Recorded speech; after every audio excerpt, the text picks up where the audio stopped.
السلام علیکم ورحمۃ اللہ وبرکاتہ۔ وعلیکم السلام ورحمۃ اللہ وبرکاتہ۔ نحمدہ ونصلی علی رسولہ الکریم۔ جامعہ انوریہ حیدرآباد باب العلم انوری ایجوکیشنل سوسائٹی کی جانب سے ابو داؤد شریف کی ریکارڈنگ کا سلسلہ جاری ہے اور باضابطہ اس درس کا سلسلہ جاری و ساری ہے۔ آج ہم جو ہے کتاب الجہاد کا 20واں باب فی الرخصۃ فی القعود من العذر، یعنی عذر کی وجہ سے اگر کوئی شخص جہاد سے پیچھے رہ گیا اور میدان جنگ میں نہیں پہنچ سکا، جہاد میں شریک نہیں ہو سکا، تو اس کی بھی رخصت ہے۔ اسی مضمون کی احادیث کو اس باب کے تحت ذکر کیا جائے گا، یعنی عذر کی بنیاد پر جہاد میں شرکت نہ کرنے کی اجازت۔ 2000 حدیث نمبر 2507۔ حدثنا سعید بن منصور حدثنا عبد الرحمن بن ابی الزناد عن ابی عن خارجۃ بن زید عن زید بن ثابت قال كنت الى جنب رسول اللہ صلی اللہ علیہ وسلم فغشیتہ السکینہ۔ زید بن ثابت کہتے ہیں، زید بن ثابت فقہائے صحابہ میں سے ہیں، جو چوٹی کے صحابہ درجہ اجتہاد پر فائز تھے، ان میں سے ایک زید بن ثابت ہیں۔ فرماتے ہیں کہ میں حضور اکرم صلی اللہ علیہ وسلم کے پہلو میں بیٹھا ہوا تھا، فغشیتہ السکینہ، اتنے میں جو ہے آپ پر وحی کا نزول شروع ہو گیا۔ تو غشیتہ السکینہ کو دراصل کنایتاً استعمال کیا گیا ہے نزول وحی کی کیفیت کے لیے۔ غشی کا اصل معنی آتا ہے بے ہوشی کا طاری ہونا، لیکن یہاں پر غشی کا معنی بے ہوشی نہیں ہے، بلکہ رسول پاک صلی اللہ علیہ وسلم کا وحی کی طرف متوجہ ہونا۔ فغشیتہ السکینہ، حضور اکرم صلی اللہ علیہ وسلم پر وحی کا نزول شروع ہو گیا۔ فوقعت فخذ رسول اللہ صلی اللہ علیہ وسلم علی فخذی، اور سرور کائنات صلی اللہ علیہ وسلم کی مقدس ران میری ران کے اوپر تھی۔ فما وجدت ثقل شیء اثقل من فخذ رسول اللہ صلی اللہ علیہ وسلم، تو وحی نازل ہونے کی کیفیت کے موقع پر میرے نزدیک حضور کی مقدس ران سے زیادہ وزنی کوئی چیز نہیں تھی، یعنی ایسا محسوس ہو جاتا تھا کہ میرا پیر ٹوٹ جائے گا۔ جب حضور پر وحی نازل ہوتی تو حضور کا وزن بڑھ جاتا تھا، حتیٰ کہ اگر آپ کبھی جو ہے کسی سواری پر سوار ہوتے تو وہ سواری چل نہیں پاتی تھی، آپ کے وزن کو برداشت نہیں کر پاتی تھی۔ اسی طریقے سے صحابی نے اس چیز کو محسوس کیا اور انہوں نے اس کو بیان بھی کیا کہ حضور کی ران اقدس کا وزن انتہائی زیادہ ہو گیا، اور یہ اس حدیث آیت مبارکہ کی گویا کہ ایک تفسیر کہہ سکتے ہیں، جس میں اللہ تعالیٰ سورہ مزمل میں فرمایا کہ ہم آپ پر جو ہے ایک بھاری باوزن چیز جو ہے نازل فرمانے والے ہیں۔ قولاً ثقیلہ کے الفاظ آئے ہیں کہ ہم آپ کے اوپر بھاری بات اتارنے والے ہیں۔ تو اس سے مراد قرآن مجید ہے، یعنی قرآن ظاہری اعتبار سے بھی اپنا وزن رکھتا ہے اور معنویت کے اعتبار سے بھی اپنا وزن رکھتا ہے۔ تو رسول پاک صلی اللہ علیہ وسلم کے سینے کا اس سے ہم اندازہ کر سکتے ہیں کہ قرآن میں اللہ فرمایا ایک جگہ کہ اگر ہم اس قرآن کو لو انزلنا هذا القرآن على جبل لرأيته خاشعا متصدعا من خشیۃ اللہ، اس قرآن کو اگر کسی مضبوط پہاڑ پر نازل کر دیتے تو وہ اس کے بوجھ کو برداشت نہیں کر پاتا، بلکہ ریزہ ریزہ ہو جاتا۔ وہی قرآن جب حضور کے سینے پر اترتا اور حضور کی مقدس ران اگر کسی صحابی کے ران پر ہوتی تو وہ صحابی بھی اس کے وزن کو برداشت نہیں کر پاتا، لیکن وہی قرآن 23 سال تک حضور کے سینے پر اترا۔ اس سے اندازہ کر سکتے ہیں کہ رسول پاک صلی اللہ علیہ وسلم کے سینے کی وسعت اور طاقت کا عالم کیا تھا، کہ جس چیز کے بوجھ کو کائنات کی سخت ترین اور مضبوط ترین چیزیں برداشت نہ کر سکیں، رسول اکرم صلی اللہ علیہ وسلم کے مقدس سینے نے اس کلام کی ہیبت کو برداشت کیا۔ یہاں سے اور ایک نقطے کی وضاحت ایمان کی تازگی کے لیے کافی ہوں گی۔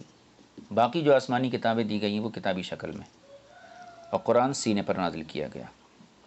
اس کی ایک وجہ یہ تھی، اس میں ایک حکمت یہ بھی ہو سکتی تھی، گزشتہ کتابیں زبانی یاد نہیں ہوتی تھیں، قرآن یاد ہو جاتا ہے، اور رسول پاک صلی اللہ علیہ وسلم نے قرآن کی جو ساری ہیبت تھی اس کو اپنے سینے میں برداشت کر لیا۔ اب امت کا کوئی بھی بچہ جو ہے قرآن کو حفظ کر سکتا ہے، اس پر وزن محسوس نہیں ہوتا ہے۔ تو ایک طرف قرآن یہ کہتا ہے کہ اگر اس کو پہاڑ پہ اتار دیا جائے تو پہاڑ اس کی بوجھ کو برداشت نہیں کر سکتا، ایک طرف چھوٹا سا بچہ قرآن کو ہاتھ میں ہی پکڑ سکتا ہے، سینے میں بھی رکھ سکتا ہے، مگر نہ اس کی انگلی ٹوٹتی ہے نہ اسے بخار آتا ہے، وہ نارمل رہتا ہے۔ تو پھر دونوں آیتوں میں کیسی مطابقت ہے؟ تو مطابقت کی صورت یہ ہے کہ قرآن جب تک حضور کے سینے پر نہیں اترا تھا، قرآن کا وزن وہی تھا کہ قرآن پہاڑ بھی برداشت نہیں کر سکتا، لیکن اس کی جو ثقالت تھی، اس کا جو بوجھ تھا، حضور اکرم صلی اللہ علیہ وسلم کے سینے نے اس کو محفوظ کر لیا، اس کو برداشت کر لیا۔ اب حضور کی زبان سے ادا ہونے کے بعد قرآن کا یاد کرنا، قرآن کا اٹھانا، قرآن کا پکڑنا، یہ سب کچھ اللہ تعالیٰ آسان فرما دیا۔ اور اسی کو اللہ تعالیٰ ایک آیت میں فرمایا فَإِنَّمَا يَسَّرْنَاهُ بِلِسَانِكَ لِتُبَشِّرَ بِهِ الْمُتَّقِينَ، ہم نے آپ کی زبان کی وجہ سے قرآن کو آسان کر دیا، ورنہ اس کی معنوی جو ہیبت ہے وہ اپنی جگہ ہے، اس کا ظاہری ثقل اور وزن اور بوجھ وہ بھی ایسا ہے کہ بڑے سے بڑا پہاڑ بھی اس کو برداشت نہیں کر سکتا ہے۔ تو یہ بات ضمنی طور پہ میں نے عرض کر دی، چونکہ حضرت زید بن ثابت کی یہاں ان کی کیفیت انہوں نے خود بیان کی کہ جب حضور پر وحی کا نزول ہوا تو حضور کی مقدس ران میری ران کے اوپر تھی، تو آپ کی ران کا وزن بڑھنا شروع ہوا، اور میرے نزدیک اس یعنی حضور کی مبارک ران سے زیادہ وزنی کوئی چیز نہیں تھی۔ ثم سری عنہ، پھر یہ کیفیت حضور سے دور ہو گئی، یعنی وہی مکمل ہو گئی۔ فقالا، تو حضور نے ارشاد فرمائے اکتب، زید بن ثابت سے فرمائے، کاتبان وحی میں سے ہیں، اکتب لکھو، یعنی کوئی آیت اتری تو آپ نے فرمایا لکھو۔ فَكَتَبْتُ فی کتف، کتف کہتے ہیں اصل شانے کو، اس کی کوئی ہڈی تھی، چونکہ ابتدائے اسلام میں جو ہے نزول قرآن کے وقت ہڈیوں پر، درخت کی چھالوں پر جو ہے قرآن لکھا جاتا تھا، تو میں نے اس کو جو ہے ہڈی، شانے کی ہڈی پر لکھا۔ کون سی آیت اتری؟ لا يستوی القاعدون من المؤمنین والمجاہدون فی سبیل اللہ، یعنی اللہ کی راہ میں جہاد کرنے والے اور جہاد سے پیچھے رہنے والے یہ برابر نہیں ہیں۔ تو الی آخری الآیہ، آخری آیت تک میں لکھ دیا جو نازل ہوئی۔ فقام ابن ام مکتوب، ایک صحابی، نابینا صحابی تھے، ابن ام مکتوم، وہ کھڑے ہوئے، انہوں نے عرض وکان رجلا اعمی، یہ نابینا صحابی تھے، لما سمع فضیلت المجاہدین، جب انہوں نے مجاہدین کی فضیلت کو سنا کہ جہاد کرنے والے اور نہ کرنے والے برابر نہیں ہیں، تو فقال، تو انہوں نے عرض کیا رسول اللہ فکیف بمن لا یستطیع الجہاد من المؤمنین، مسلمانوں میں سے جو شخص جہاد کرنے کی طاقت ہی نہ رکھتا ہو اس کے لیے پھر کیا ہے؟ فلما قضى کلامہ، جب ان کی بات مکمل ہوئی حضرت ابن ام مکتوم کی، تو غشیت رسول اللہ صلی اللہ علیہ وسلم السکینہ تھا، تو حضور پر پھر وہی نازل ہونا شروع ہو گئی۔ فوقعت فخذہ علی فخذی، اور حضور کی مقدس ران میری ران پر آ گئی۔ ووجدت من ثقلها فی المرۃ الثانیہ کما وجدت فی المرۃ الاولی، اور میں نے حضور کی ران کے وزن کو ویسا ہی محسوس کیا جیسا پہلی مرتبہ محسوس کیا تھا۔ ثم سری عن رسول اللہ صلی اللہ علیہ وسلم، پھر حضور صلی اللہ علیہ وسلم سے وحی کی کیفیت دور ہو گئی۔ فقال، اور حضور نے فرمایا اقرأ یا زید، اے زید اس طریقے سے پڑھو۔ فقرأت، میں نے پڑھا، کیسے؟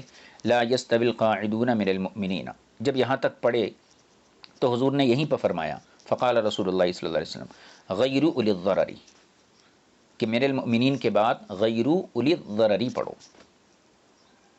مطلب یہ ہے پہلے یہ آیت نازل ہوئی لا یستوی القاعدون من المؤمنین فی سبیل والمجاہدون فی سبیل اللہ، کہ راہ خدا میں قتال کرنے والے اور قتال سے رکنے والے یہ دونوں برابر نہیں ہو سکتے۔ پھر حضرت ابن ام مکتوم کی گزارش پر پھر سے وہی نازل ہوئی، اور رسول پاک صلی اللہ علیہ وسلم پر اسی آیت کا ایک اور ٹکڑا نازل ہوا غیر اولی الضرر، یعنی لا یستوی القاعدون من المؤمنین غیر اولی الضرر، یعنی جو لوگ راہ خدا میں جنگ کرتے ہیں وہ لوگ جو عذر کی وجہ سے بیٹھ گئے ہیں وہ اس حکم میں داخل نہیں ہیں۔ مطلب یہ ہے جو بلا عذر جنگ سے باز رہے اور جنہوں نے جنگ میں شرکت کی یہ دونوں برابر نہیں ہو سکتے، لیکن غیر اولی الضرر اس کا استثناء کر دیا گیا، مطلب یہ کہ جن کو کوئی عذر ہے ان کا یہاں تقابل مراد نہیں ہے۔ ہاں الایۃ کلھا، تو حضور صلی اللہ علیہ وسلم نے پھر غیر اولی الضرر کے الفاظ بیان فرمائے، اس کے بعد پوری آیت ہو گئی۔ قال زید بن ثابت کہتے ہیں فانزل اللہ وحدہ، اللہ تعالیٰ نے غیر اولی الضرری کو مستقل نازل فرمایا علیحدہ طور پر. فالحقتها، میں نے اس حصے کو جو ہے آیت سے ملا دیا. والذی نفسی بیدی، اور قسم اس ذات کی جس کے دست قدرت میری جان ہے، لکانی انظر الی ملحقی ہا عند صدع فی کتف. صدع کہتے ہیں ہڈی کے اندر جو دراڑ پڑ جاتی ہے اور جو ہے پھٹن آ جاتی ہے، اس کو صدع بولتے ہیں. کتف شانے کی ہڈی. ملحق کہتے ہیں ملنے کی جگہ کو. تو فرماتے ہیں لکانی انظر الی ملحقیہا، یعنی غیر اولی الضرری کو جہاں پہ آپ نے لکھا تھا اس کو یہاں ملحق کہا گیا ہے. یعنی اس کو رکھنے کی جو جگہ تھی ہڈی میں پھٹن کی جگہ پر، اس کو گویا کہ میں ابھی دیکھ رہا ہوں. مطلب یہ ہے کہ آپ نے گویا کہ اپنے یقین کا اظہار کیا کہ مجھے اتنا یقین ہے کہ غیر اولی الضرری یہ بعد میں نازل ہوئی مستقل طور پر، اور حضور کے حکم سے اس کو جہاں رکھا گیا، جہاں لکھا گیا، وہ مقام مجھے خوب اچھی طریقے سے یاد ہے. یہ حدیث پاک مکمل ہو گئی. ایک اور حدیث اس حوالے سے، حدیث نمبر 2508. حدثنا موسیٰ بن اسماعیل حدثنا حماد عن حمید عن موسیٰ بن انس بن مالک عن ابی ان رسول اللہ صلی اللہ علیہ وسلم قال، حضور صلی اللہ علیہ وسلم نے ارشاد فرمایا،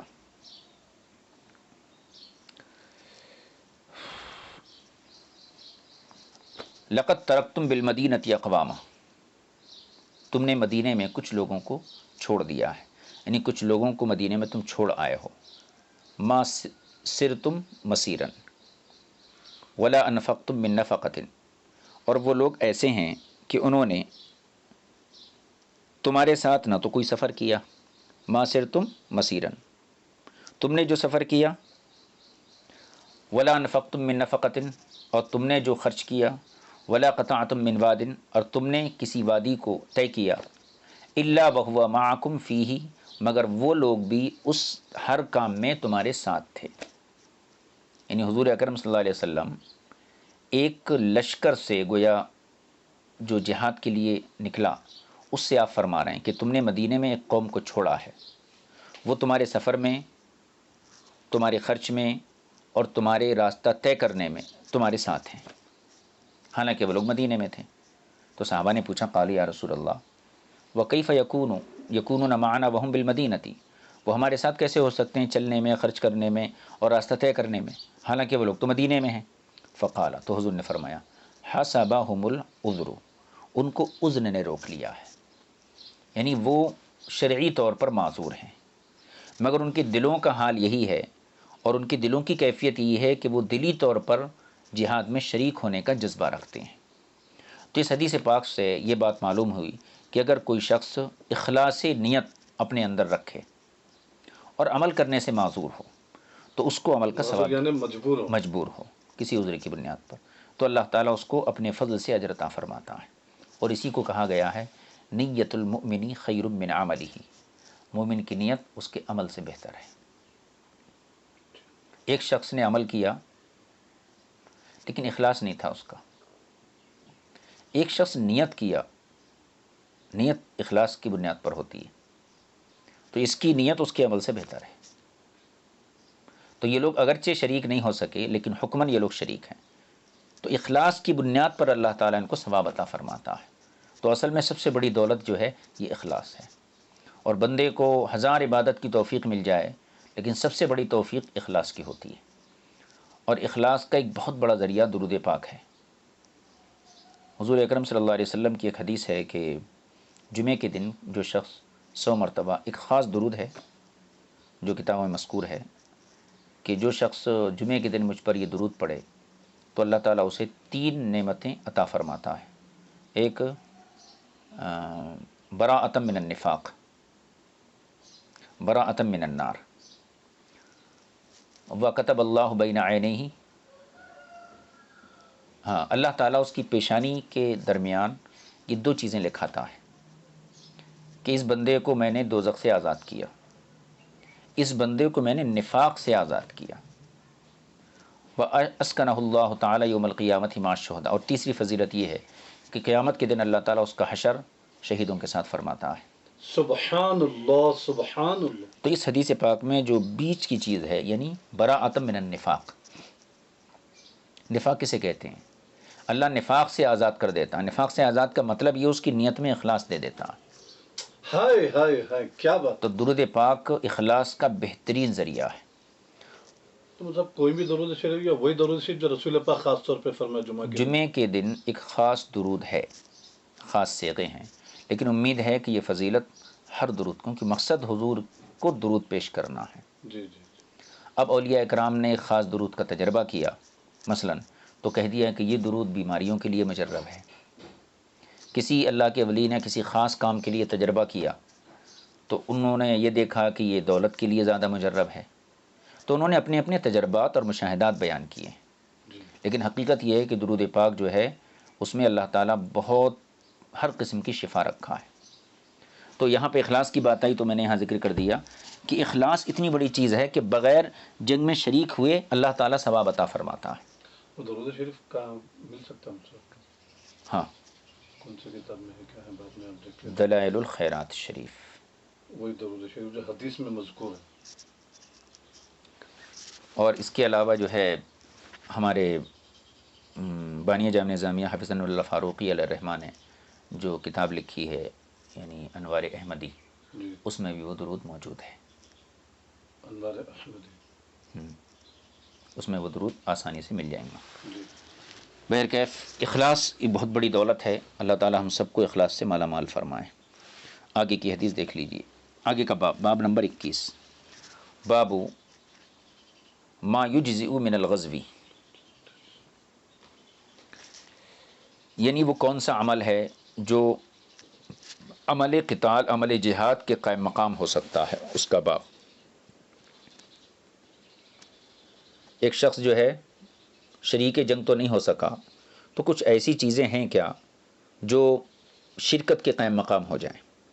اس سلسلے میں حدیث ذکر کی گئی ہے. حدیث نمبر 2509، حدثنا عبد اللہ بن عمرو بن ابی الحجاج ابو معمر حدثنا عبد الوارث حدثنا الحسین حدثنی یحیی حدثنی ابو سلمہ حدثنی بسر بن سعید حدثنی زید بن خالد الجہنی ان رسول اللہ صلی اللہ علیہ وسلم قال، حضور صلی اللہ علیہ وسلم نے ارشاد فرمایا، من جہز غازیا فی سبیل اللہ، جو کسی مجاہد کے لیے سامان جنگ کی فراہمی کرے، یعنی جو شخص کسی مجاہد کو سامان جنگ دے اور اس کے لیے آسانی پیدا کرے، فقط غزا، تو گویا یہ ایسا ہے جیسے وہ خود شریک جنگ ہوا ہو. ومن خلفہ فی اہلہ بخیر فقط غزا، اور جو شخص کسی مجاہد کے اہل و عیال کی بہتر خبرگیری کرے تو وہ بھی ایسا ہے جیسے اس نے خود جنگ میں شرکت کی ہو. بہتر خبرگیری کا مطلب اس کی دیکھ بھال کرنا، دیکھ بھال، ان کی ضرورتوں کو پورا کرنا اور ان کی حفاظت کرنا. اب اگر ان کا مرد جو ہے گھر کا ذمہ دار اگر میدان جنگ میں چلا گیا ہے تو دوسرا شخص وہ ہے جو جنگ میں تو نہیں گیا لیکن اس مجاہد کے بچوں کی دیکھ بھال کرتا ہے، تو یہ بھی شریک جنگ ہونے کے قائم مقام ہے. تو مطلب یہ ہے کہ رسول پاک صلی اللہ علیہ وسلم نے ارشاد فرمایا کہ اگر آپ جنگ میں شریک نہیں ہو سکتے ہیں تو کم از کم اس کے ثواب کو حاصل کرنے کے لیے اور اپنا حصہ دین کی خاطر پیش کرنے کے لیے یہی کافی ہے کہ آپ کسی مجاہد کی سواری، مثلا تلوار ہے، تیر ہے، گھوڑا ہے یا اونٹ ہے، کسی بھی طریقے سے اس کی مدد کریں. اور اگر یہ بھی نہیں ہو سکتا ہے، آپ کے پاس مال و زر نہیں ہے، تو پھر کسی مجاہد کے گھر والوں کی دیکھ بھال کرنا، ان کی ضرورت پوری کرنا، ان کے جو کام کاج ہیں اس کا خیال رکھنا. یہ باب مکمل ہو گیا. نہیں، اس میں ایک حدیث اور ہے اس باب میں. باب نمبر 2510، حدثنا سعید بن منصور اخبرنا ابن وهب اخبرنی عمر بن الحارث عن یزید بن ابی حبیب عن یزید بن ابی سعید مولا المہری عن ابیہ عن ابی سعید الخدری ان رسول اللہ صلی اللہ علیہ وسلم بعث الی بنی لحیانہ، حضور صلی اللہ تعالی علیہ وسلم نے بنو لحیان کی طرف ایک پیغام بھیجا. کیا؟ وقال، اور اس پیغام میں فرمایا، لیخرج من کل رجلین رجل، یہ قبیلہ ہے، اس قبیلے کی طرف آپ نے یہ پیغام بھیجا کہ ہر دو شخصوں میں سے ایک شخص کو چاہیے کہ وہ میدان جنگ کی طرف نکلے. یعنی اگر ایک گھر میں دو لوگ ہیں تو ان کو چاہیے کہ ایک جنگ میں نکلے، ایک گھر میں رہے. وقال لیخرج من کل رجلین رجل، ایک جہاد، ہر دو میں سے ایک جہاد کے لیے نکلے. ثم قال للقاعد، پھر اس کے لیے حکم دیا جو محلے میں رہتا ہے، دو میں سے ایک نکل گیا میدان جنگ کے لیے اور جو نہیں نکلا اس کے بارے میں حضور نے فرمایا ایکم خلف الخارج فی اہلہ و مالہ بخیر، کہ تم میں سے جو بھی نکلنے والے میدان جنگ میں شریک ہونے والے مجاہد کے اہل و عیال کی اچھی دیکھ بھال کرے گا، کان لہو مثل نصف اجر الخارجی، تو اسے اس مجاہد کے ثواب کی بنسبت آدھا ثواب دیا جائے گا. یعنی میدان جنگ میں شریک ہونے والے مجاہد کو جتنا ثواب ملتا ہے اس سے آدھا ثواب اس شخص کو دیا جائے گا کہ جو اس کے بچوں کی دیکھ بھال اس کی غیر موجودگی میں کرتا رہا. اس باب کے تحت یہی دو حدیثیں تھیں. آگے کے باب کو دیکھ لیجئے. باب نمبر 22، بابن فی الجرأۃ والجبن، بہادری اور بزدلی کا باب. حدیث نمبر 2511، حدثنا عبد اللہ بن الجراح عن عبد اللہ بن یزید عن موسى بن علی بن رباح عن ابیہ عن عبد اللہ العزیز بن مروان قال سمعت ابا ہریرہ یقول، حضرت ابو ہریرہ سے میں نے کہتے ہوئے سنا، فرماتے ہیں سمعت رسول اللہ صلی اللہ علیہ وسلم، میں نے حضور اکرم صلی اللہ تعالی علیہ وسلم کو فرماتے ہوئے سنا. کیا؟ یقول، فرماتے ہوئے سنا، حضور فرما رہے ہیں شر ما فی رجل شح حالہ وجبن خالع. حضور فرماتے ہیں کہ انسان کے اندر دو بدترین خصلتیں ہوتی ہیں. یعنی انسان میں جو عادتیں، جو خصلتیں، ان میں دو بدترین خصلتیں کیا ہیں؟ شر ما فی رجل، ایک آدمی کے اندر جو بدترین خصلتیں ہوتی ہیں ان میں سے ایک ہے شح حالہ. شح کا معنی آتا ہے حریص، کنجوس، یعنی بخیل اور حریص. مطلب یہ ہے کہ انسان پہلے بخالت کرتا ہے، اور جس کے اندر بخیل ہونے کی خصلت موجود ہے وہ حریص بھی بہت ہوتا ہے. اور دولت، تو گویا بخالت اور حرص یہ دونوں ساتھ ساتھ چلتے ہیں. اور بخیلوں کی کئی قسمیں ہیں. ایک بخیل وہ ہوتا ہے جو اپنی ذات پہ خرچ کرتا ہے، دوسروں پہ خرچ نہیں کرتا ہے. ایک بخیل وہ ہے جو اپنی ذات پہ بھی خرچ نہیں کرتا ہے اور پیسے کو جمع کر کے رکھتے رہتا ہے. یہ بدترین بخیل کہلاتا ہے کہ جب اپنی ذات پہ بھی تو نے خرچ نہیں کیا تو پھر کس کام کے لیے پیسہ جمع کیا. تو بخالت کے ساتھ حرص بھی ہوتی ہے. تو حضور نے فرمایا آدمی کے اندر جو بدترین خصلتیں ہوتی ہیں ان میں سے ایک یہ ہے شح حالہ، وہ بخیل حریص جو کہنا چاہیے ایسا ہو کہ ہمیشہ جو ہے مال و دولت کی طرف نظر رکھتا ہو اور اس کا مال خرچ نہیں ہونا اور دوسرے کے مال کی طرف اس کی نگاہ رہتی ہو. تو ایک تو بخیل ہو گیا. اور جب بخیل ہوگا تو ظاہر سی بات ہے وہ خرچ نہیں کریں گا. قرآن مجید میں فرمایا گیا کہ ان الانسان خلق ہلوعا، انسان ہلو پیدا کیا گیا ہے. ہلوع یعنی دوسرے پہ خرچ نہیں کرتا ہے. تو جو شخص بخیل ہوتا ہے ظاہر سی بات دوسرے پہ خرچ نہیں کرتا. تو حضور نے فرمایا یہ بری خصلت ہے. شح حالہ، ایسا حریص بخیل جو دوسرے پر خرچ نہ کرتا ہو.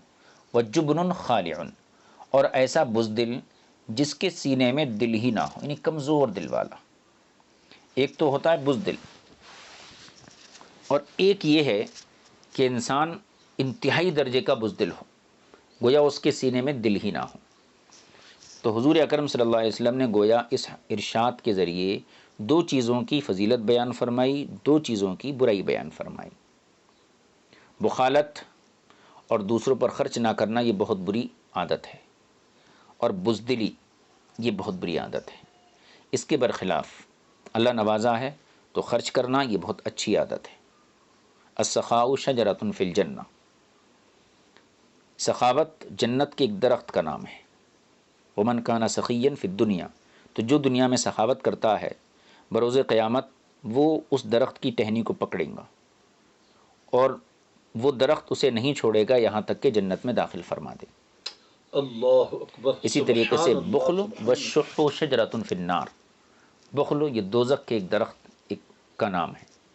جو شخص دنیا میں بخیل تھا تو وہ درخت کی ٹہنی کو پکڑیں گا اور وہ اس وقت تک نہیں چھوڑیں گا جب تک کہ وہ دوزخ میں اس کو داخل نہ کر دے۔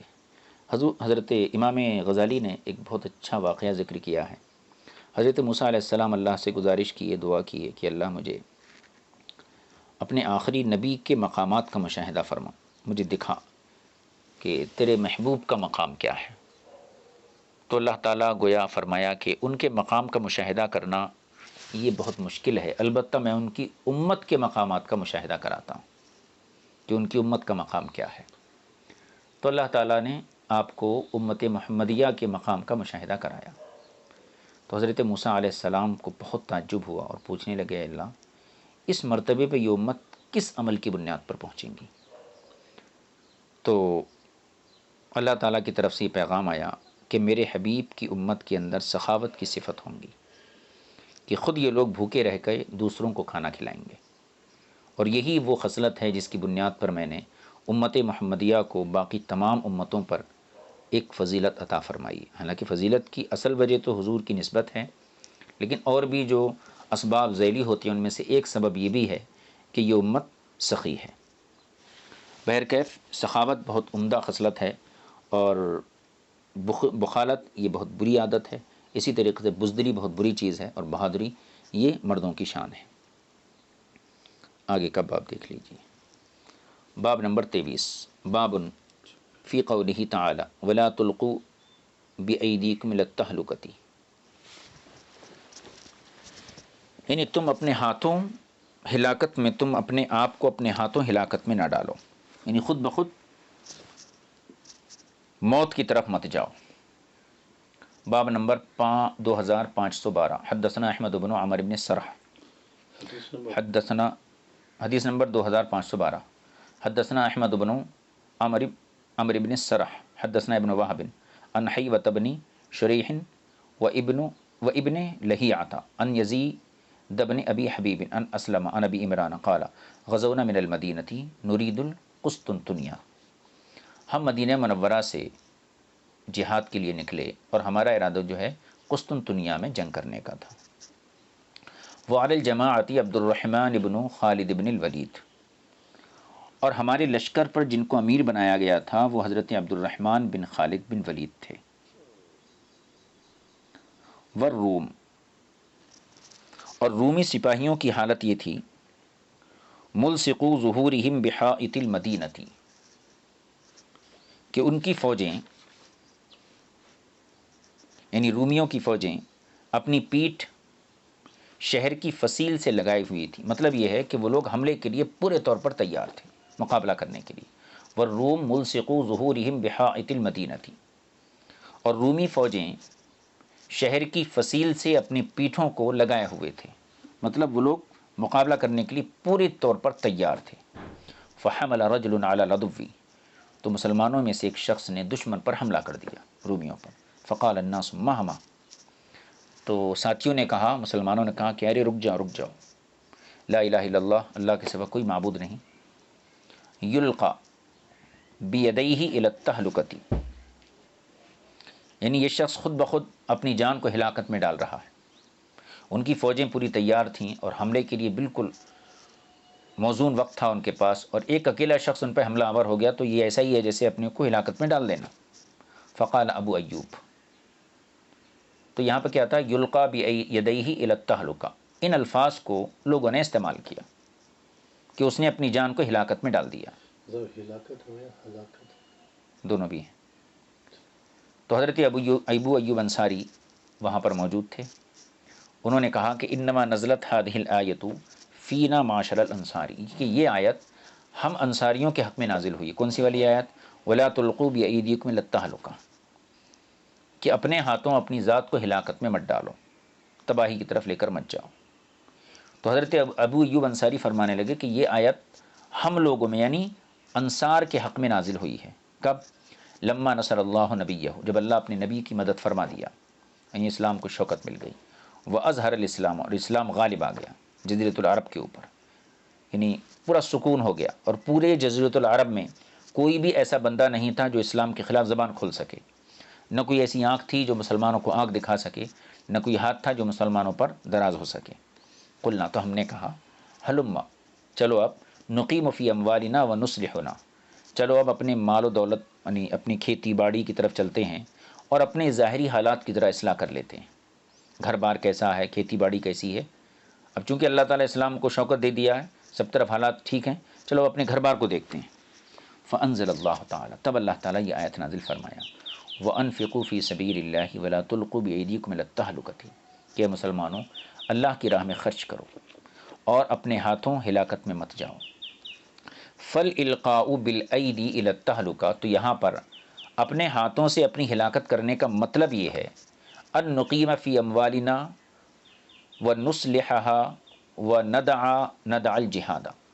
ابو ایوب انصاری فرماتے ہیں کہ یہاں اپنے آپ ہلاکت میں مت جاؤ، اس کا مطلب کیا ہے؟ اس کا مطلب یہ ہے کہ ہمارا اپنے مالوں کی دیکھ بھال میں مصروف ہو جانا اور گھر بار کی اصلاح میں مصروف ہو جانا اور جہاد کو چھوڑ دینا، یہی خود بخود ہلاکت ہے۔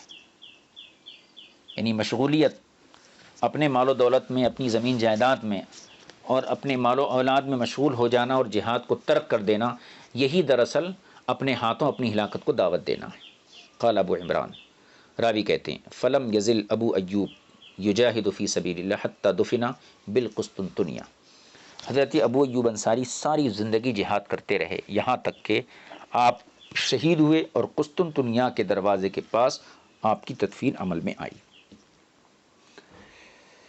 آگے کی حدیث، یہ حدیث جو ہے، اب جو باب ہے، باب فی الرمی، یہ باب اور اس کے تحت ذکر کی جانے والی حدیثیں دور حاضر کے مسلمانوں کے لیے بہت ضروری ہیں، ان پہ غور و فکر کرنا۔ نیا باب ہے۔ جی ہاں، حدیث نمبر 2513، یعنی تیر اندازی کا باب۔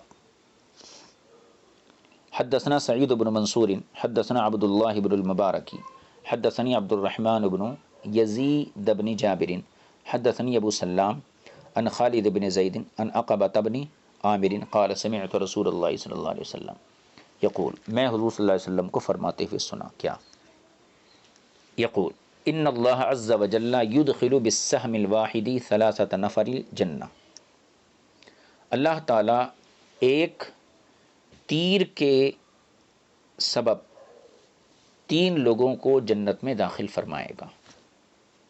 ایک تیر کے سبب 3 لوگوں کو جنت میں داخل فرمائے گا۔ وہ 3 کون ہیں؟ صانعہ یحتسب فی صنعتہ الخیر، پہلا شخص وہ ہے جو تیر کا بنانے والا ہے، جس نے تیر کو ایجاد کیا، بنایا، اور جو تیر بناتے رہتا ہے۔ صانعہ، تیر بنانے والا، یحتسب فی صنعتہ الخیر، اور وہ تیر بنانے میں ثواب کا امیدوار ہو۔ والرامی بھی، اور تیر چلانے والا۔ اور تیسرا شخص ومنبلہ، تیر پکڑانے والا، یعنی ایک شخص ہے جو دشمن پہ تیر چلا رہا ہے تو اس کے بازو اور ایک شخص ہوتا ہے، وہ اس کو تیر پکڑاتا ہے تاکہ جلدی جلدی تیر بازی کی جائے۔ تو ایک تیر کے سبب اللہ تعالیٰ 3 لوگوں کو جنت عطا فرماتا ہے، تیر بنانے والا اور تیر پھینکنے والا اور تیر پکڑانے والا۔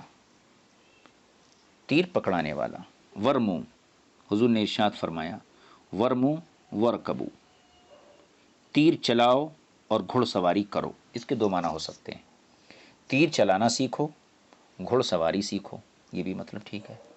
دوسرا معنی یہ ہے کہ تیر چلاؤ اور گھڑ سواری کرو، یہ بھی ٹھیک ہے، لیکن ان دونوں میں پھر تقابل کیا، تیر اندازی یہ زیادہ بہتر چیز ہے یا گھڑ سواری یہ زیادہ بہتر چیز ہے۔ وَأَن تَرْمُوا أَحَبُّ إِلَيَّ مِنْ أَن تَرْكَبُوا، اور تمہارا تیر چلانا میرے نزدیک تمہارے سوار ہونے سے بہتر ہے۔ اب اس کے 2 معنی کیجئے، تمہارا تیر سیکھنا میرے نزدیک گھڑ سواری سیکھنے سے زیادہ بہتر ہے۔ دوسرا معنی، تمہارا تیر چلانا میرے نزدیک گھوڑے پر سوار ہونے سے زیادہ بہتر ہے۔ یہ دوسرا والا معنی حدیث یعنی ما سبق کی جو عبارت ہے اس کی زیادہ مناسب معلوم ہوتا ہے، کیونکہ گھڑ سواری بھی ضروری ہے، تیر اندازی سیکھنا یہ بھی ضروری ہے۔ اصل مقصد یہ ہے کہ تمہارا تیر چلانا میرے نزدیک گھڑ سواری سے زیادہ پسندیدہ ہے۔ کیوں؟ اس لیے جس چیز کا فائدہ زیادہ ہوتا ہے اس سے محبت بھی زیادہ ہوتی ہے۔ جو فائدہ تیر اندازی کا ہے وہ گھڑ سواری کا نہیں ہے، تیر اندازی کا فائدہ زیادہ ہے۔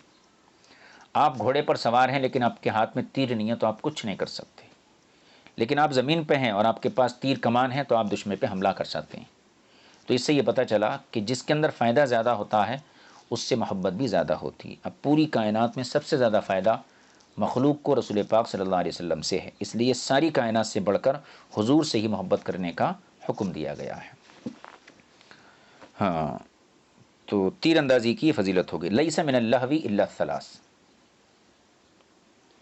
اور لہو و لعب میں سے یعنی کھیل کود میں سے صرف 3 چیزیں پسند ہیں۔ اب کھیل کود مختلف طریقوں کے ہوتے ہیں، ان میں سے حضور نے فرمایا کہ 3 چیزیں پسند ہیں۔ پہلی چیز تأدیب الرجل فرسہ، آدمی کا اپنے گھوڑے کو سدھانا، اس کی تربیت کرنا، اس کو جنگ کے لیے تیار کرنا۔ وملاعبتہ اہلہ، اور مرد کا اپنی اہلیہ کے ساتھ کھیل کود، ہنسی مذاق، بولو جو ہے کہنا چاہیے بوس و کنار کرنا۔ ورمیہ بقوسہ ونبلہ، اور آدمی کا اپنے تیر اور کمان کے ذریعے تیر اندازی کرنا۔ یہ 3 دوبارہ بولیے 3۔ آدمی کا اپنے گھوڑے کو سدھانا، اس کو تربیت دینا، سدھانا مطلب تربیت دینا، تربیت۔ اور دوسرا کھیل شوہر کا اپنی بیوی کے ساتھ کھیلنا، ہنسی مذاق کرنا، اور تیسرا کھیل آدمی کا اپنے تیر اور کمان کے ذریعے تیر اندازی کرنا۔ ومن ترک الرمی بعد ما علمہ رغبۃ عنہ، اور جس شخص نے تیر اندازی کا علم سیکھنے کے بعد، تربیت حاصل کرنے کے بعد اس کو چھوڑ دیا، رغبۃ عنہ، اس سے بے رغبتی کرتے ہوئے، فإنہا نعمۃ ترکہا، تو گویا یہ ایسا ہے جیسے ایک نعمت اللہ اس کو دیا اور اس نے اس کو چھوڑ دیا۔ او قال کفرہ، یا پھر حضور نے ترکہا کی جگہ کفرہ فرمایا، یعنی اللہ تعالیٰ تیر اندازی کا ایک فن اس کو دیا، ایک نعمت دیا، لیکن اس نے اس کو چھوڑ دیا اور اس سے رغبت نہیں رکھا، تو گویا کہ اس نے اللہ کی نعمت کے ساتھ ناشکری کی۔ اس حدیث پاک سے یہ پتہ چلتا ہے کہ تیر اندازی، گھڑ سواری، یہ رسول پاک صلی اللہ علیہ وسلم کو بہت پسند تھی۔ اس کا مقصد کیا تھا؟ تیر اندازی کے ذریعے آپ کوئی سجدہ نہیں کرتے ہیں،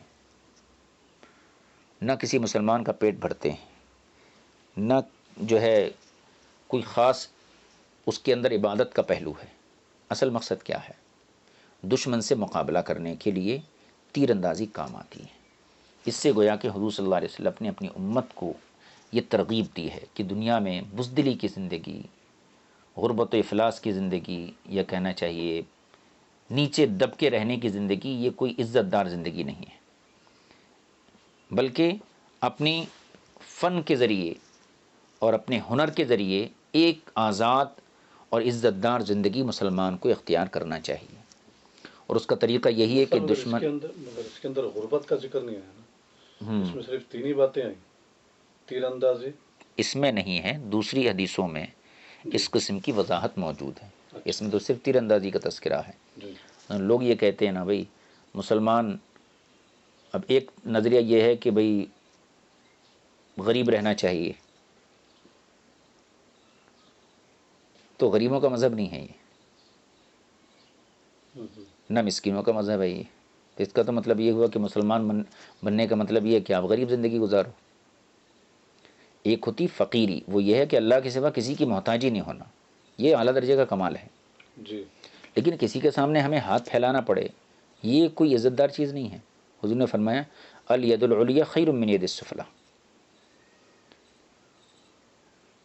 بلند ہاتھ پست ہاتھ سے اعلیٰ ہوتا ہے۔ تو بلند ہاتھ کس کا ہوتا ہے؟ دینے والے کا، لینے والے کا نیچے ہوتا ہے۔ جی۔ تو حضور نے کیا فرمایا؟ دینے والے بنو۔ اس سے ثابت ہوتا ہے کہ حضور نے آپ کو سوال کرنے والا نہیں بنایا، اور نہ حضور یہ چاہتے ہیں کہ آپ سوالی بنو، در بدر بھٹکتے پھرو، تو یہ میری غربت سے یہ مراد ہے۔ جی وہ فقیری جو انبیاء کا خاصہ ہے وہ ایک اعلیٰ درجے کا کمال ہوتا ہے۔ یہ جو اولیاء کرام نے فقر اختیار کیا وہ ان کا کمال تھا کہ سوائے اللہ کے کسی سے کوئی ضرورت نہ طلب کرنا ہے نہ امید رکھنا ہے۔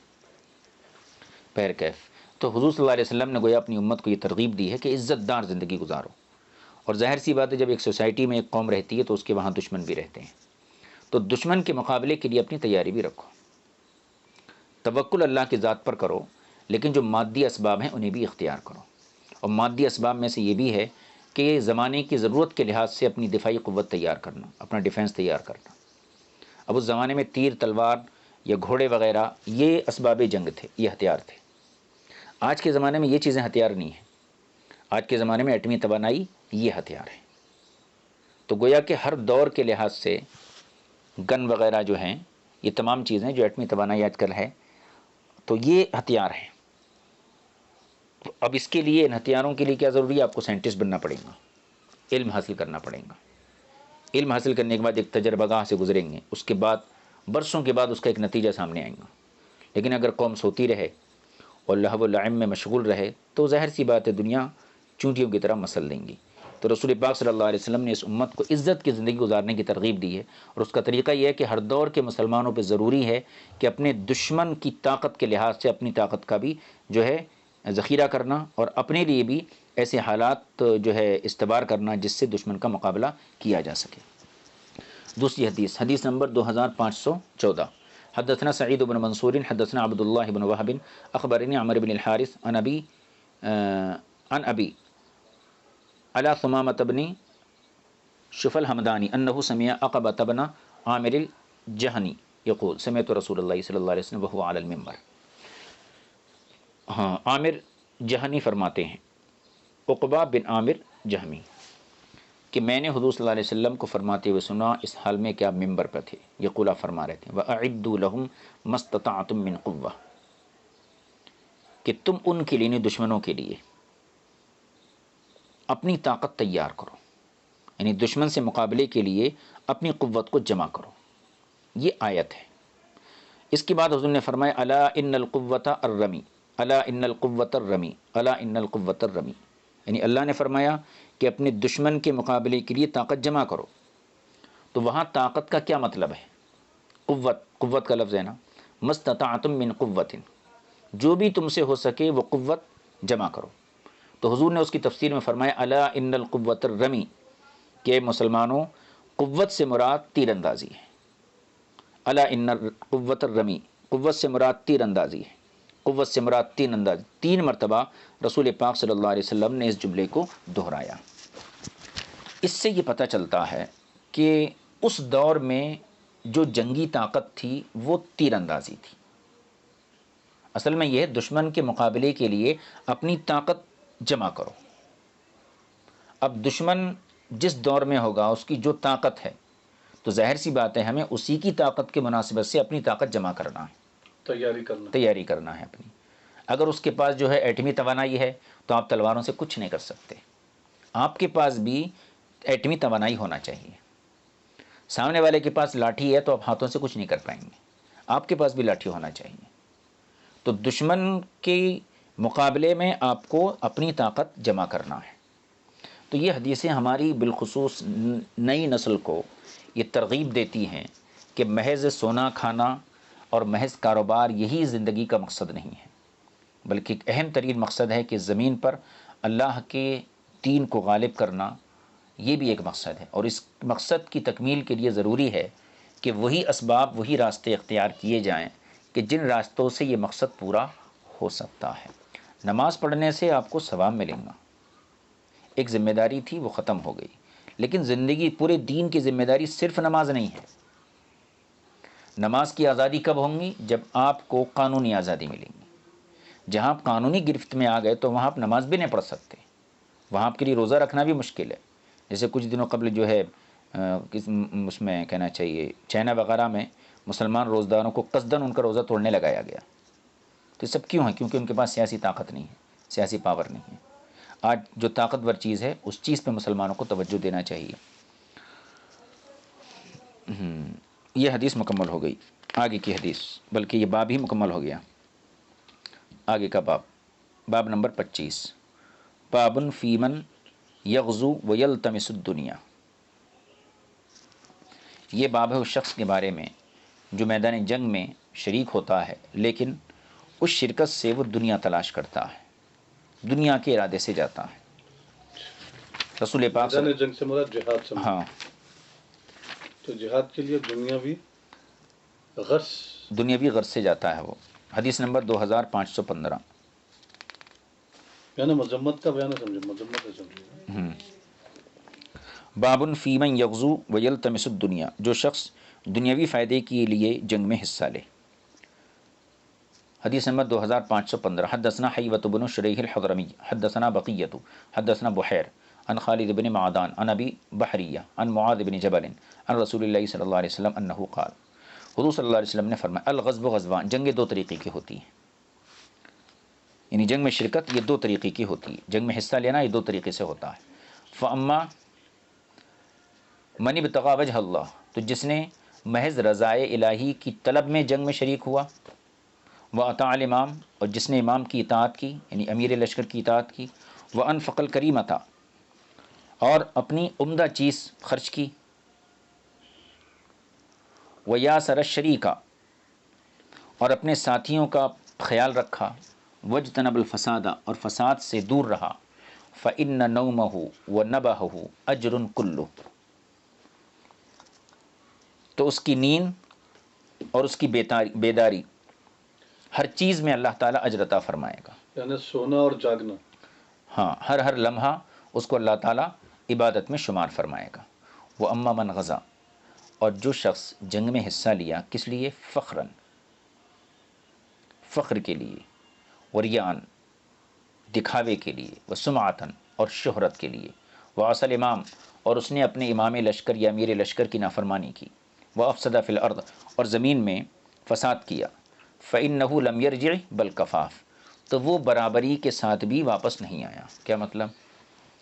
جو شخص میدان جنگ میں دنیاوی غرض سے شریک ہوا، جب وہ واپس آئے گا اس جنگ سے تو جیسے گیا تھا ویسا بھی واپس نہیں آیا، بلکہ اگر جاتے وقت اس کی نامہ اعمال میں 10 گناہ تھے تو واپس آنے کے بعد 1 گناہ کا اور اضافہ ہو گیا. تو گویا برابری کے ساتھ واپس ہی نہ ہے. ثواب تو بہت اوپر کی چیز ہے، یہ ثواب ملنا تو بہت دور کی بات ہے.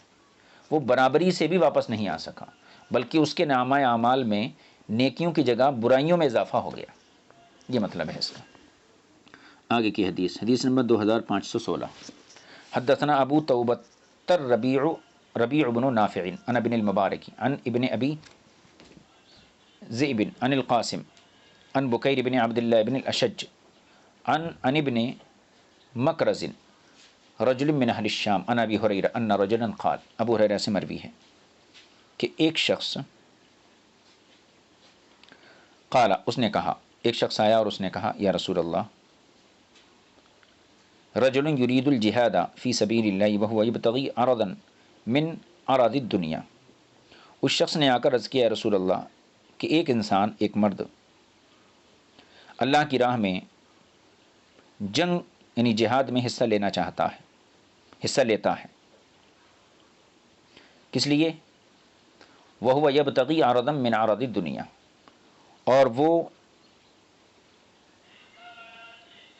جو ہے دنیاوی فائدے کو حاصل کرنے کے لیے، دنیاوی فائدوں میں سے کسی فائدے کے حصول کے لیے وہ جہاد میں شریک ہوتا ہے. یا رسول اللہ، رجل یرید الجہاد فی سبیل اللہ، ایک شخص اللہ کی راہ میں جہاد کا ارادہ رکھتا ہے حالانکہ وہ دنیاوی فائدوں میں سے کسی فائدے کو حاصل کرنا چاہتا ہے، تو اس کا کیا حکم ہے؟ فقال رسول اللہ صلی اللہ علیہ وسلم، حضور صلی اللہ علیہ وسلم نے ارشاد فرمایا، لا اجر لہ، اس کے لیے کوئی اجر نہیں ہے. فاعظم ذلک الناس، تو یہ بات جو ہے حاضرین کے لیے بڑی ہو گئی، یعنی لوگوں کو اس سے بڑی پریشانی ہوئی. فقالوا، تو انہوں نے کہا، للرجل، اس شخص سے کہا جس نے سوال کیا تھا، عد لرسول اللہ صلی اللہ علیہ وسلم فلعلک لم تفہمہ، کہ اے آنے والے شخص، اپنے سوال کو دوسری مرتبہ پھر بیان کرو، ہو سکتا ہے تم اپنی بات حضور کو سمجھانے میں ناکام رہے ہو.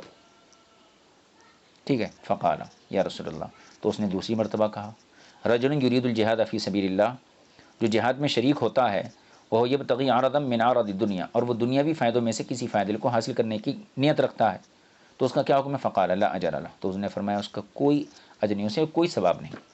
فقالوا للرجل، تو صحابہ نے پھر سے اس آدمی سے کہا عد لرسول اللہ صلی اللہ علیہ وسلم، کہ حضور کے سامنے پھر سے اس سوال کو دہراؤ.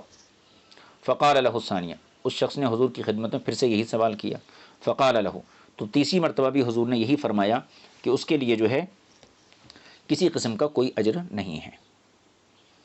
اب اس کے بعد باب نمبر 26، باب من قاتل لتکون کلمۃ اللہ العلیٰ، یعنی جو شخص دین خدا کی یعنی اللہ کے دین کی سربلندی کے لیے جنگ میں حصہ لیتا ہے اس کا کیا حکم ہے. حدیث نمبر 2517، حدثنا حفص بن عمر حدثنا شعبۃ عن عمرو بن مرہ عن عمرو بن مرہ عن ابی وائل عن ابی موسیٰ ان اعرابیا جاء الی رسول اللہ صلی اللہ علیہ وسلم، ایک اعرابی رسول پاک صلی اللہ علیہ وسلم کی خدمت میں آیا. فقال، اور اس نے عرض کی ان الرجل یقاتل للذکر، یا رسول اللہ ایک شخص اپنی ذاتی شہرت کے لیے جو ہے میدان جنگ میں شریک ہوتا ہے، جہاد کرتا ہے. ویقاتل لیحمد، اور وہ اس لیے جنگ کرتا ہے تاکہ اس کی تعریف کی جائے. ویقاتل لیغنم، اور وہ اس لیے جنگ میں حصہ لیتا ہے تاکہ اسے مال غنیمت مل جائے. ویقاتل لیبری مکانہ، اور وہ اس لیے جنگ کرتا ہے تاکہ اس کا مقام اور مرتبہ یعنی اس کی بہادری، اس کی شجاعت جو ہے لوگوں کے سامنے ظاہر ہو جائے. تو ایک شخص شہرت کے لیے جنگ میں حصہ لیتا ہے، ایک تعریف کے لیے، ایک مال غنیمت کے حصول کے لیے، ایک اپنی حیثیت یعنی بہادری وغیرہ کو بتانے کے لیے جنگ میں حصہ لیتا ہے، تو ان کے احکام کیا ہیں؟ فقال رسول اللہ صلی اللہ علیہ وسلم، تو حضور نے ارشاد فرمایا من قاتل حتی تکون کلمۃ اللہ اعلیٰ، کہ جس نے جنگ میں اس لیے حصہ لیا کہ اللہ کا کلمہ بلند ہو، فہو فی سبیل اللہ عز وجل، تو اس کا یہ شریک ہونا اللہ عز وجل کی راہ میں ہے. اور جس نے دنیاوی اغراض میں سے کسی غرض کی بنیاد پر جنگ میں حصہ لیا تو گویا اس نے جہاد میں حصہ ہی نہیں لیا، اس کے لیے کسی قسم کا کوئی اجر نہیں. یہ حدیث مکمل ہو گئی. دوسری حدیث، حدیث نمبر 2518، یہ دوسرا باب شروع ہو گیا. حدثنا علی بن مسلم دنیاوی غرض کے لیے جنگ. حدثنا علی بن مسلم حدثنا ابو داود عن شعبۃ عن عمرو قال سمعت من ابی وائل حدیثا اعجبنی، میں نے ابو وائل سے ایسی حدیث سنی جس نے مجھے تعجب میں ڈال دیا. فذکر معنی، پھر اسی حدیث کو انہوں نے ذکر کیا. آگے کی حدیث، حدیث نمبر 2519، حدثنا مسلم بن حاتم الانصاری حدثنا عبد الرحمن بن مہدی حدثنا محمد بن ابی الوضاح عن العلاء بن عبد الله بن رافع عن حنان بن خارجہ عن عبد الله بن عمر قال قال عبد الله بن عمر یا رسول اللہ، عبداللہ بن عمر نے عرض کیا رسول اللہ اخبرنی عن الجہاد والغزو، مجھے جہاد اور جنگ کے بارے میں بتائیے.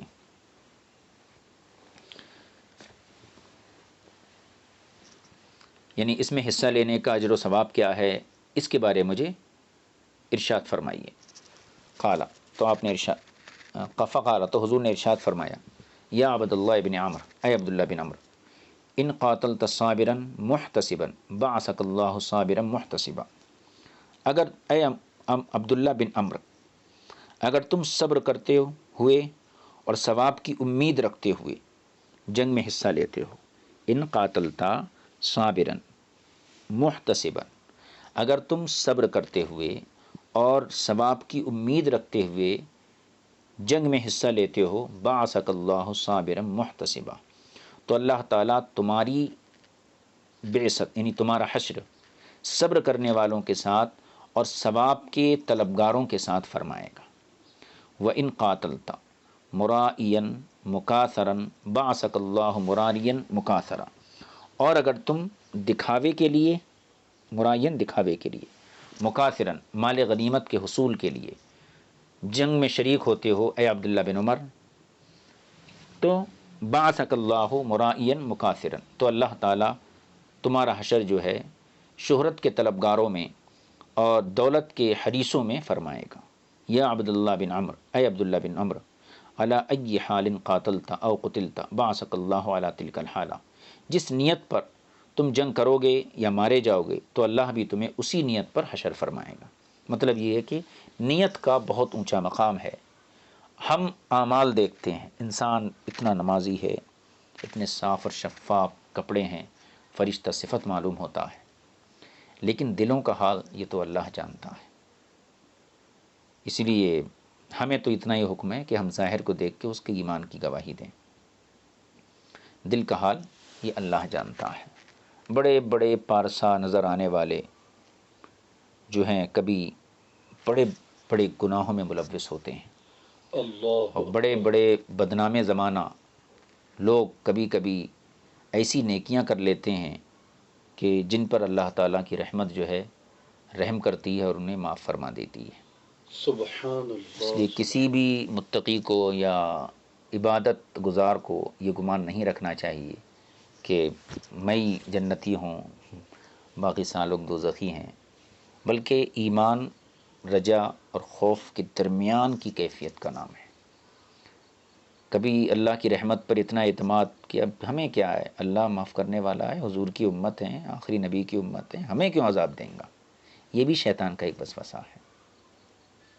اللہ رحیم تو ہے لیکن اس کے ساتھ منتقم بھی ہے، جبار بھی ہے، قہار بھی ہے۔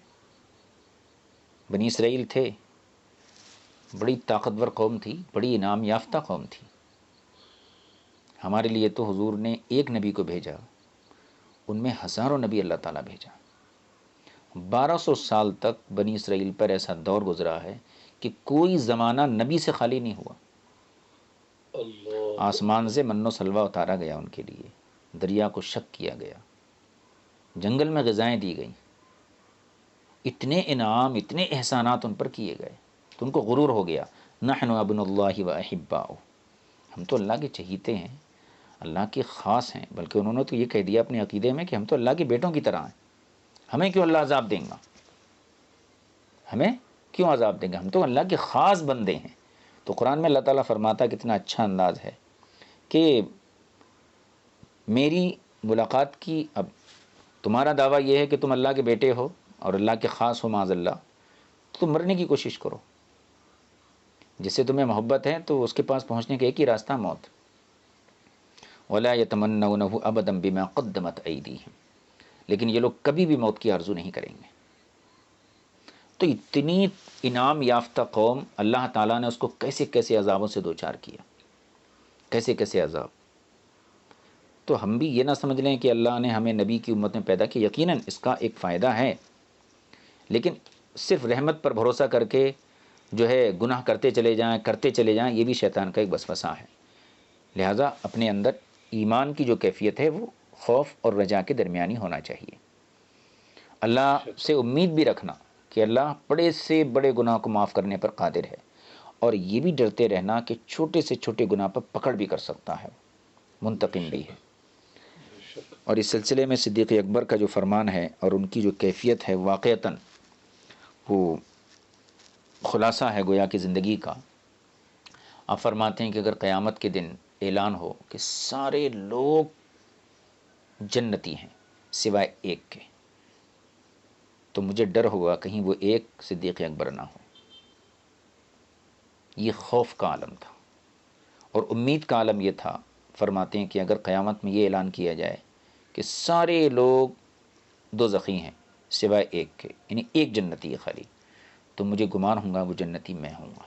سبحان اللہ سبحان اللہ۔ ایک طرف امید بھی یہ ہے اور ایک طرف خوف کا بھی یہ عالم ہے۔